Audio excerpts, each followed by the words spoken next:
ఇవాళ మేము పన్నీర్తో కూర చేస్తున్నాము. ఇందులో అల్లం, వెల్లుల్లి, టమాటో, పెరుగు లేకుండా ఒక కొత్తగా పులుపు లేకుండా ఎలా చేయొచ్చు అని ట్రై చేస్తున్నాను. దానికి ముందుగా మనం పన్నీర్ ఇలాగ వేయించుకొని పక్కన పెట్టుకుంటాము. ఇంట్లో ఏదైనా ఆకుకూర, ఏదో ఒక ఆకుకూర ఏదైనా మనం వాడుకోవచ్చు. మనం ఈ పన్నీర్ వేయించుకుని పక్కన పెట్టాక ఈ ఆకుకూర కూడా కొంచెం వేయించుకొని నేను ఈ రోట్లో బాదం, జీడిపప్పు కూడా నానబెట్టాను. ఇది గ్రేవీ కోసం అన్నమాట.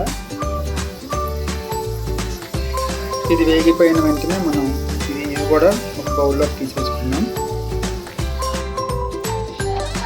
ఇందులో ఇప్పుడు పచ్చిమిర్చి, మన దగ్గర ఏవైతే మసాలా ఉన్నాయో ఐటమ్స్ అన్నీ కూడా మనం విడిగా వేసుకుందాం.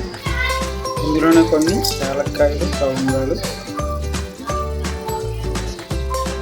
వీటితో పాటు మన దగ్గర ఏదైతే ఆకుకూర ఉందో ఆ ఆకుకూర ఇలా వేసుకోవచ్చు. ఎప్పుడైతే మనకి ఆకుకూర అంతా వేగాక సన్నగా అయిపోతుంది, అప్పుడు మనం ఇదంతా కూడా మిక్సీ వేసేస్తే గ్రేవీ అయిపోతుంది.